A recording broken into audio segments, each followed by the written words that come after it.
அடுத்து வருவது விரைவுச் செய்திகள்.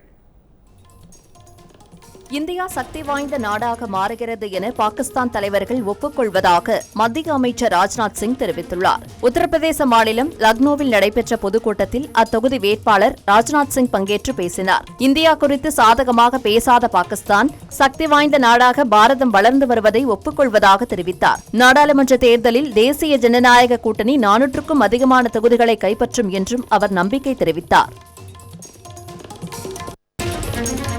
சக்தி வாய்ந்த நாடா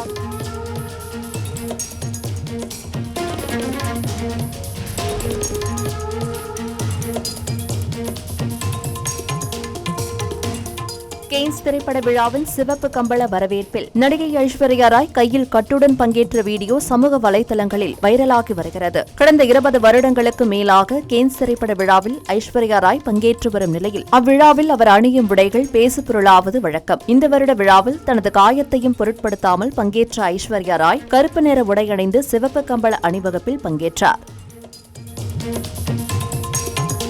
தெலுங்கானா மாநிலம் ஹைதராபாத்தில் வெளுத்து வாங்கிய மழையால் பொதுமக்கள் மகிழ்ச்சி அடைந்தனர். ஹைதராபாத்தில் கடந்த சில நாட்களாக வெயில் வாட்டிய நிலையில் திடீரென குளிர்ந்த காற்றுடன் கனமழை பெய்தது. ஜூப்ளி ஹில்ஸ், சேர்லிங்கம்பள்ளி, குத்பல்லாப்பூர் உள்ளிட்ட பகுதிகளில் சாலைகளில் தண்ணீர் தேங்கியது. இதனால் வாகன ஓட்டிகள் இன்னல்களை எதிர்கொண்டனர். வெப்பம் தணிந்து குளிர்ச்சியான சூழல் நிலவியதால் பொதுமக்கள் சற்று நிம்மதியடைந்தனர்.